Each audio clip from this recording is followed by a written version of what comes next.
Maintenant, nous allons accueillir, mais en visio, le professeur Jean-Noël Albertini, qui est chef de service en chirurgie cardiovasculaire au CHU de Saint-Étienne et qui travaille beaucoup sur la simulation par ordinateur pour la prise en charge des anévrismes.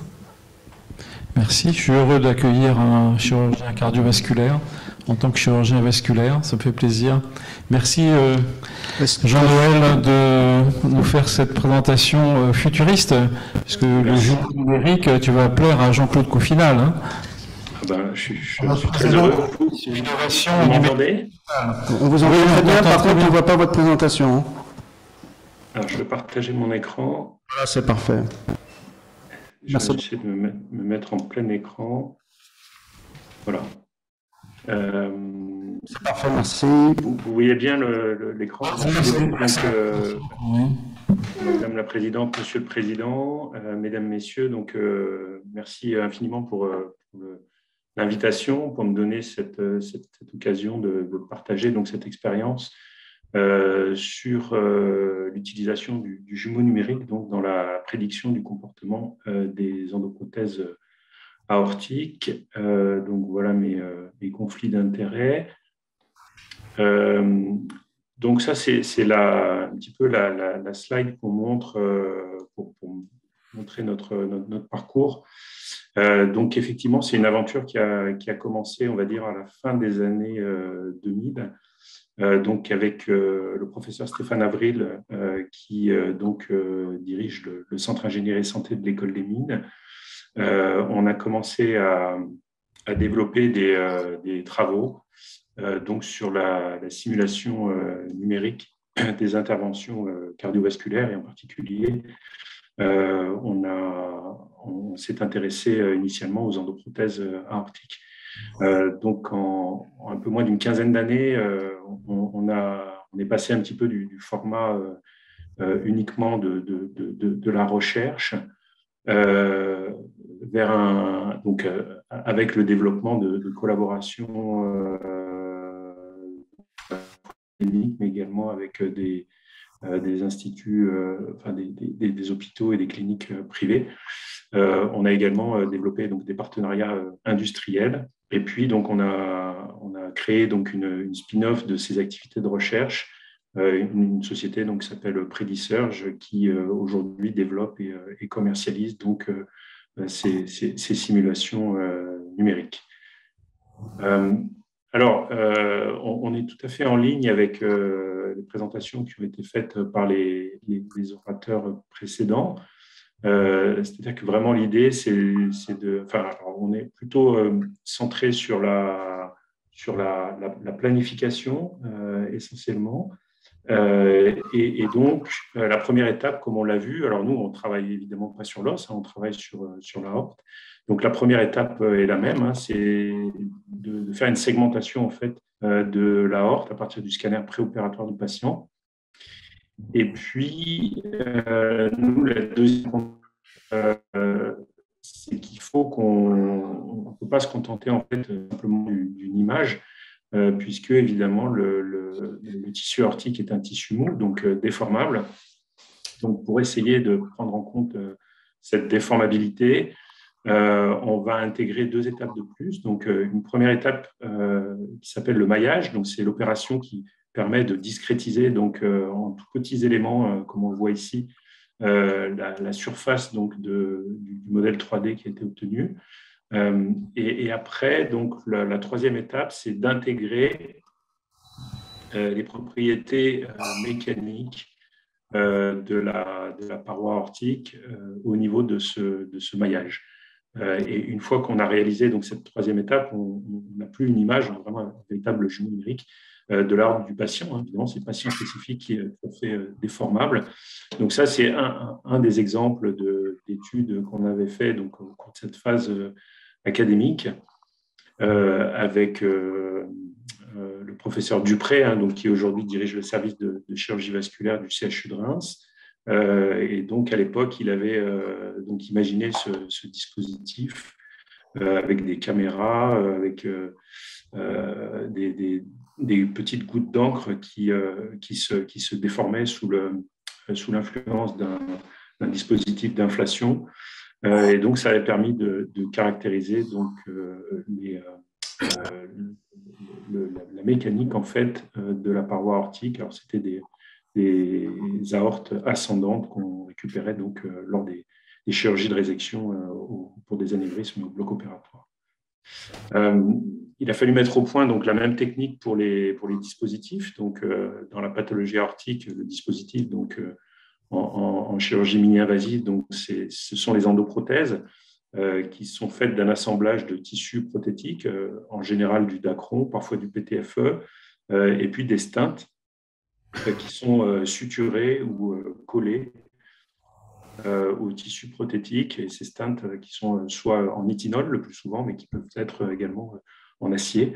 Et donc, il a fallu caractériser donc, les propriétés matériaux du tissu, des stents, et puis évidemment, il a fallu à chaque fois définir la géométrie pour aboutir à la même chose, à un jumeau numérique de l'implant, de l'endoprothèse.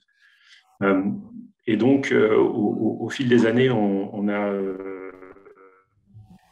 fait des modélisations d'endoprothèses à la fois standards au départ, puis des endoprothèses plus complexes sur mesure, fenêtrées ou branchées. Donc, une fois qu'on a le jumeau numérique de l'aorte et le jumeau numérique de l'implant, on fait une simulation en fait, du déploiement de l'endoprothèse à l'intérieur du jumeau numérique de l'aorte. Et voilà donc les exemples. Ça, c'est une endoprothèse standard à gauche. Puis ensuite, on a 2 endoprothèses fenêtrées. Et puis, complètement sur la droite, on a une endoprothèse branchée. Alors voilà, ça, c'est la technique de base qu'on a mis au point et qu'on utilise aujourd'hui, on va dire, de façon courante. Et je vais vous montrer maintenant les différentes applications qu'on a pu développer à partir de cette technique qu'on avait mis au point sur le plan, dans un contexte, on va dire, académique. Donc, la première application, c'est la planification automatisée des endoprothèses fenêtrées sur mesure. Donc, on a conduit un certain nombre de travaux sur différents types de prothèses, des prothèses non supportées, qui initialement, pour lesquelles le positionnement des fenêtres nécessitait le recours à des modèles aortiques rigides en plastique, imprimés en 3D. Donc, on voit qu'on a des procédés assez analogues à ce qui a été démontré dans les 2 présentations précédentes. Et le problème dans l'aorte de ces implants, de ces modèles imprimés en 3D, c'est qu'ils sont rigides et donc ils ne prennent pas en compte la déformation de l'aorte. Alors, dans un premier temps, on nous a demandé d'établir la correspondance en fait entre les techniques numériques et les techniques d'impression 3D, ce qu'on a fait dans cette étude, avec des résultats qui étaient assez et on s'est rendu compte que, évidemment, quand on comparait le jumeau numérique qui prenait en compte donc les caractéristiques mécaniques de l'aorte avec ce modèle rigide, on voyait que le jumeau numérique donnait une précision plus importante. Donc ça, c'est un exemple. Vous voyez que l'image du milieu, c'est le scanner post-opératoire. C'est une fois qu'on a mis en place l'endoprothèse. Vous voyez que les stents proximaux donc ne sont pas du tout déformés comme le permettrait de le suggérer l'implant prototype dans le modèle rigide. On voit qu'il y a une déformation très importante des anneaux, des stents proximaux dans un modèle rigide. Et on voit que la déformation qui est obtenue par simulation numérique est beaucoup plus proche de ce qu'on voit donc sur le scanner post-opératoire. Donc, il y a eu tout un travail aussi de validation de la technique du jumeau numérique dans cette série de patients sur notamment en faisant des comparaisons par rapport au scanner post-opératoire. L'étape d'après, donc, ça a été de valider en fait cette technique de façon prospective en utilisant véritablement la technique pour positionner les fenêtres. Donc, on a fait ça au travers d'une étude multicentrique, puisqu'il y a 28 centres européens qui ont participé. Donc là, on a des résultats intermédiaires chez 79 patients, donc ce qui représente un total d'un peu plus de 300 fenêtres. Le succès technique, donc, qui était défini par le bon cathétérisme de la fenêtre et la mise en place d'un stent à cheval entre la fenêtre et l'artère cible, était de 100%. On a demandé aux opérateurs si pour eux l'alignement était correct. Et s'il n'était pas correct, quelle était l'importance du décalage, soit longitudinal, soit circonférentiel. Et donc, l'alignement était parfait dans 99% des cas. Il y avait juste une fenêtre qui n'était pas alignée avec un désalignement mineur de 10 degrés en postérieur, sans conséquence clinique. On a calculé aussi en préopératoire les durées de cathétérisme. Et on a des durées qui sont extrêmement courtes, de l'ordre de la minute. Et puis, donc dans cette série, le temps moyen de livraison de la simulation était de 48 heures, donc le temps de faire les calculs avec des ordinateurs très, très puissants. On a fait une autre étude pour valider sur une prothèse qui était totalement supportée. La prothèse précédente, il y avait 2 stents proximaux et puis pas de stent tout au long du corps de la prothèse. Il y a d'autres types d'endoprothèses où il y a des stents tout du long. Donc, on a fait également une étude avec ce type d'endoprothèse. Et là aussi, on a pu démontrer que la simulation numérique permettait d'avoir des positionnements de fenêtres qui étaient au moins équivalents à ceux de la technique de référence. Évidemment, le plus de la technique de simulation numérique, c'est qu'elle permet une étude qualitative du comportement de l'endoprothèse. Donc là, vous voyez des comparaisons entre le modèle numérique à gauche et puis le scanner post-opératoire, donc chez le même patient, évidemment. Et on voit qu'il y a une correspondance qui est assez frappante, assez étonnante entre donc, les déformations qu'on peut voir sur le modèle simulé et sur le scanner post-opératoire. On a également développé donc, un logiciel donc, de calcul automatique de la position des fenêtres qui permet donc un sizing automatisé, la génération des plans de l'endoprothèse en une quinzaine de minutes. Là aussi, on a validé ce procédé sur 70 patients, donc avec près de 200 fenêtres. Et là aussi, les différences de position avec la méthode de référence sont donc très, très faibles, puisque bon, on estime en pratique clinique qu'une déviation de moins de 3 mm en longitudinal et de moins de 15 mm en circonférentiel est tout à fait acceptable. Et donc, on voit que la correspondance entre le logiciel et la technique standard est de près de 100% pour le longitudinal et de près de 99% pour le circonférentiel. Alors, une autre application, donc ça, c'était historiquement la première application qu'on avait développée. Ensuite, on a décidé d'aller un petit peu plus loin et on a essayé de voir si la technologie pouvait être appliquée pour prédire des complications et des difficultés péropératoires. Donc ça, c'est des développements qui sont un petit peu plus récents et qui sont très prometteurs. Donc, on voit, ça c'est l'exemple d'un patient donc, opéré pour un anévrisme de l'aorte abdominale par une prothèse standard qui a développé une fuite de type 1. Et on voit donc que la simulation numérique chez le même patient a montré un défaut d'apposition assez important donc, sur le bord droit opposé à l'angulation de l'endoprothèse qui explique parfaitement la survenue de cette fuite. Il y a également un certain nombre de problèmes techniques qu'on peut avoir, notamment lorsqu'on pose les endoprothèses fenêtrées, qui sont liées en fait à un positionnement donc, qui est pas suffisamment précis de la fenêtre. Donc ça, c'est un exemple là aussi de patient avec une angulation très importante au niveau de l'artère rénale gauche, et le modèle rigide suggérait donc de baisser l'ostium, enfin la fenêtre de environ 3 ou 4 mm. Donc c'est ce qu'on a fait, et en péropératoire, donc on voit ici, c'est une vue de fluoroscopie, on voit ici la fenêtre en fait qui finalement est beaucoup trop basse par rapport à l'ostium, et ça a entraîné des difficultés de cathétérisme très très importantes.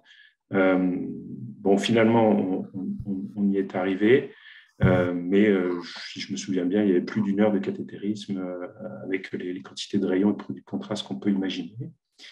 Et donc, on a fait de façon rétrospective une simulation chez ce patient, et on a vu qu'effectivement, sur le modèle simulé, la position de la fenêtre telle qu'elle avait été choisie était beaucoup trop basse et tout à fait cohérente avec ce qu'on avait trouvé en péropératoire. Donc, une position plus haute, d'après la simulation numérique, aurait probablement permis d'éviter ce genre de problème.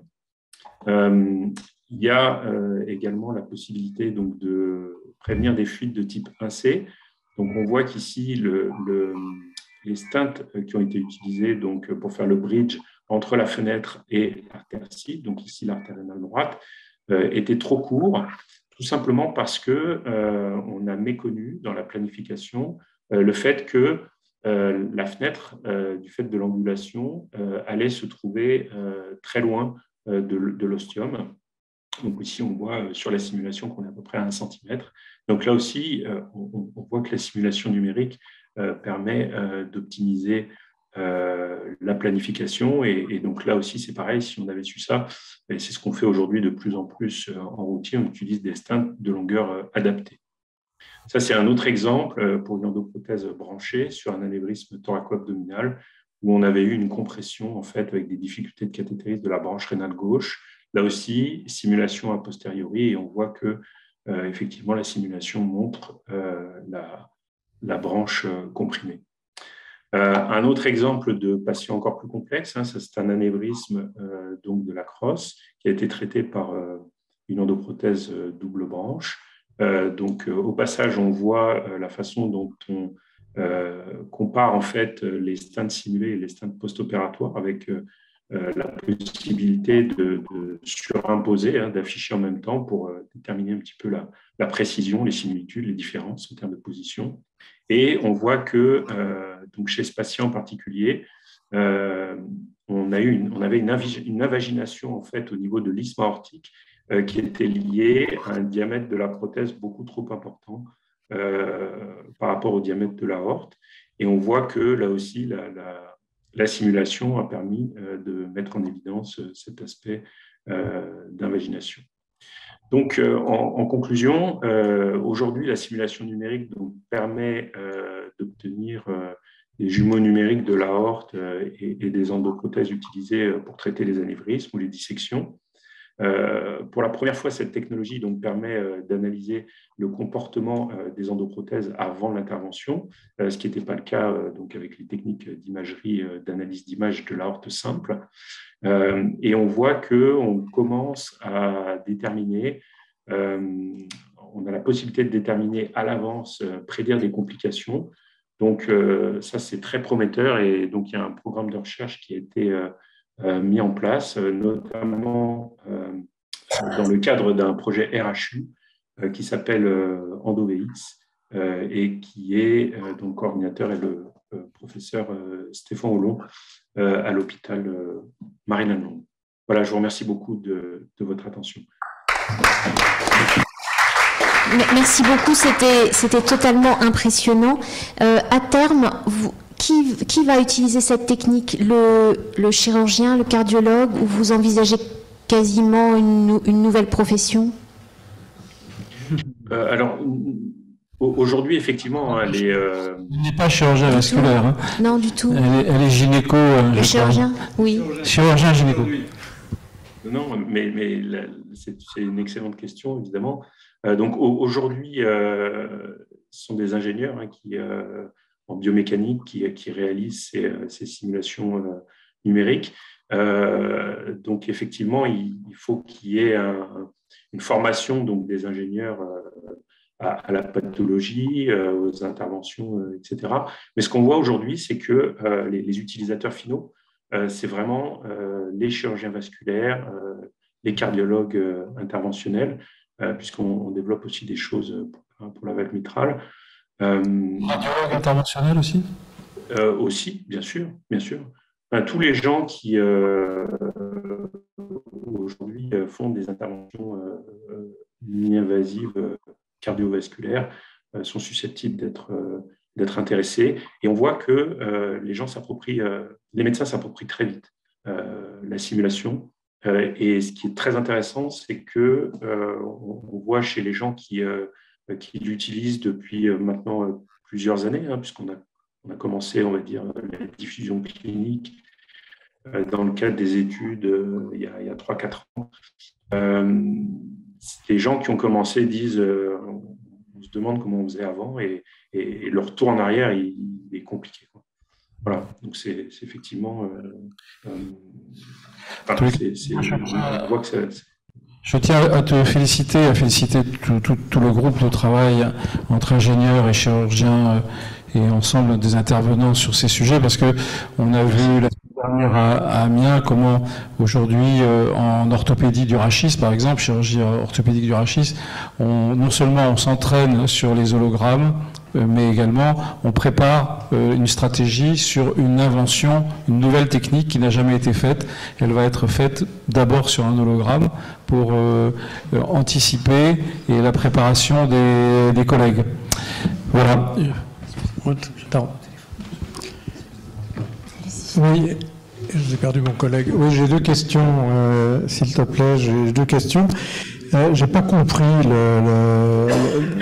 j'ai pas du tout compris la partie biomécanique, de rajouter la partie biomécanique en sachant que les parois des anévrismes sont très différentes les unes des autres selon l'infiltration, etc. Et j'ai vu le modèle, je veux dire. Alors, est-ce que vous appliquez toujours pour construire le modèle numérique, est-ce que vous appliquez tout le temps la même formule ou le même algorithme, etc., pour créer la part biomécanique? C'est la première question.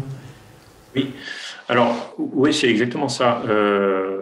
Alors, on a déterminé donc des propriétés mécaniques moyennes, on va dire, de la paroi optique. Alors, vous avez tout à fait raison, en fonction de chaque patient, notamment la présence de calcification va modifier, donc, notamment localement, les propriétés mécaniques. Mais aujourd'hui, ce qu'on fait, c'est effectivement une approximation. On a défini des propriétés moyennes et c'est ces propriétés moyennes que l'algorithme utilise. Alors, il y a des développements qui sont en cours pour essayer d'affiner ça, avec notamment la caractérisation séparée des plaques calcifiées. Mais bon, après, il faut trouver un milieu, parce que plus le modèle il est sophistiqué, on va dire, plus les temps de calcul sont longs, donc il faut essayer de trouver le bon compromis, on va dire. Alors, et la deuxième chose, alors c'est parce que je crois que dans la présentation, il n'y a pas d'image dynamique.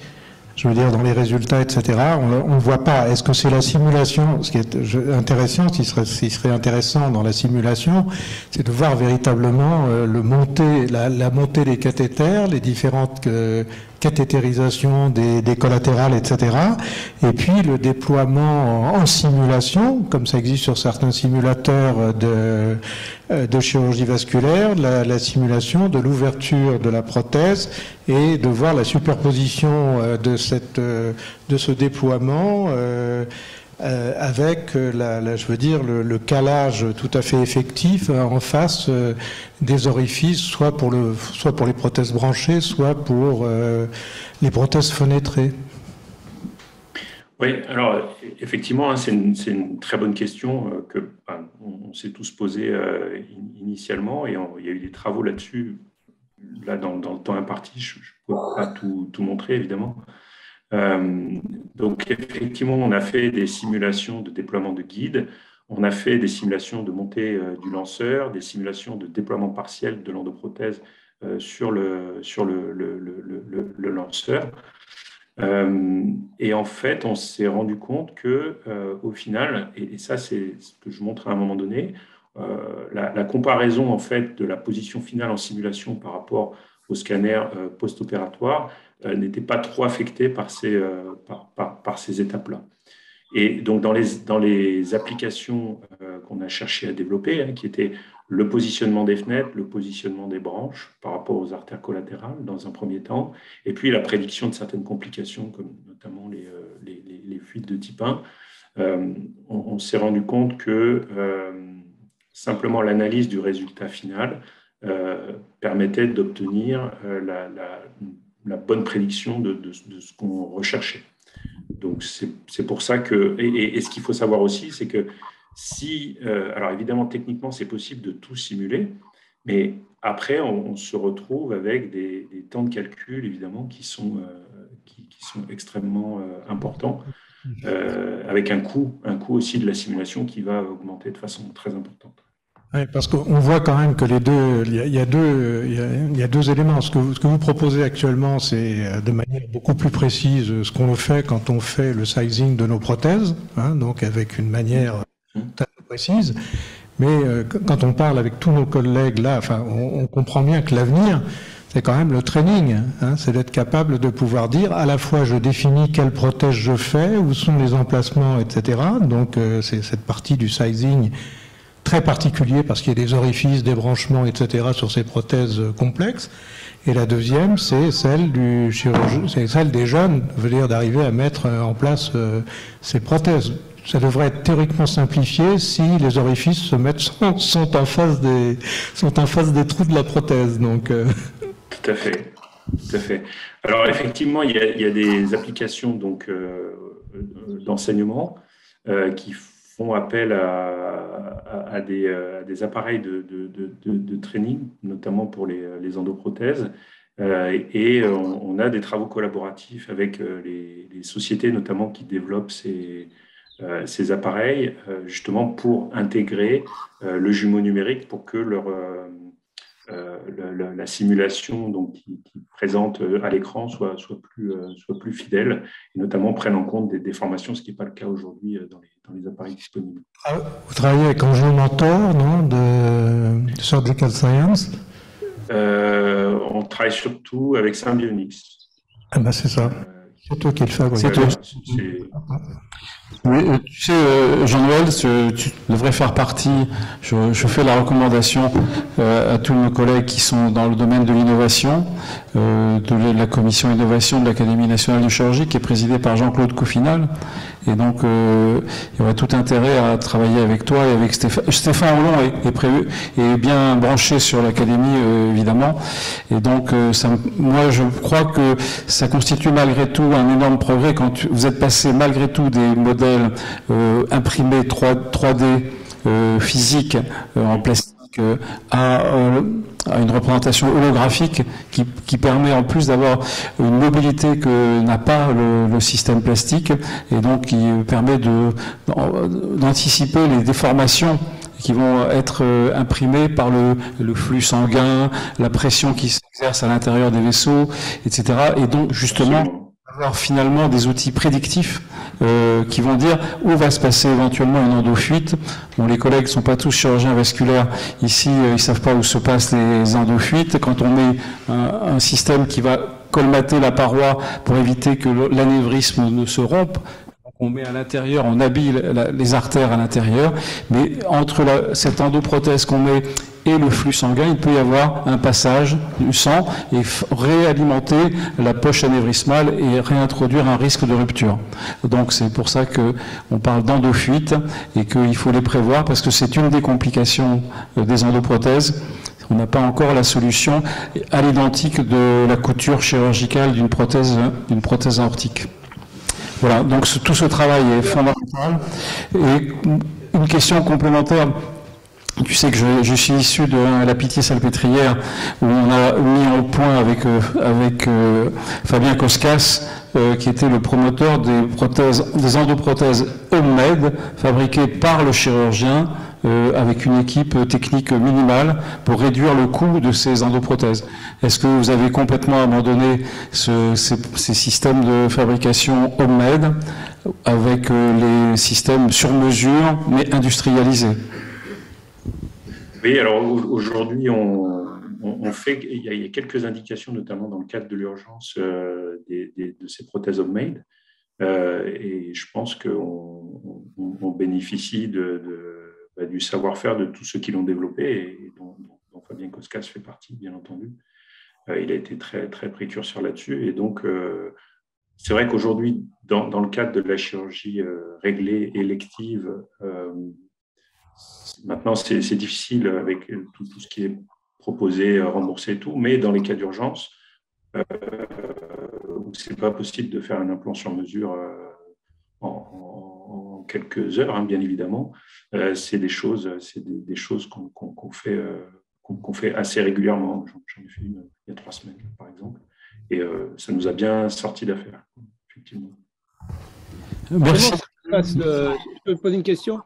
Encore oui, bien, avec plaisir. C'est Pascal, notre vice-président de Toulouse, pas loin de chez toi.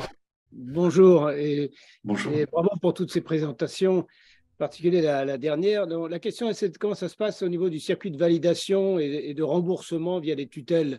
L'évolution de ces prothèses paraît assez rapide. Est-ce que vous êtes sous un système de registre, genre post-approval, comme on peut voir à la FDA? Comment ça se passe au niveau des remboursements? Alors, vous partez des implants ou de la simulation? Parce que de l'ensemble de l'implant oui. Et de la technologie qui va avec. Ça a un coût, j'imagine, quelque part. On doit s'y retrouver au niveau de l'organisme payeur. Bien sûr. Alors, donc pour ce qui est des implants, des endoprothèses aujourd'hui, bien évidemment, elles sont heureusement toutes remboursées. Elles sont soumises, bien entendu, à des procédures de surveillance post-market, hein, comme tous les implants. Et en fait, la technique de simulation numérique suit exactement le même schéma réglementaire. C'est-à-dire qu'aujourd'hui, les logiciels qu'on développe, en particulier pour les endoprothèses standards, et en particulier lorsqu'il y a une interférence dans la décision médicale, est considéré comme un dispositif médical. Et donc, on est soumis, du point de vue réglementaire, à la nouvelle réglementation, le règlement qui s'appelle Medical Device Regulation 2017. Donc, ça, c'est pour le marquage CE. Donc, on doit avoir un marquage CE. Et puis, côté États-Unis, il y a la FDA également. Et donc là, on est plus sur des agréments de type 510K. Voilà, pour rentrer dans le détail. Mais ouais, le cadre réglementaire est très strict et très, très contraignant. Ça nécessite de faire des études, d'avoir une surveillance post-marché, post-mise sur le marché, etc., comme les dispositifs. C'est-à-dire que toute prothèse posée est déclarée dans un registre?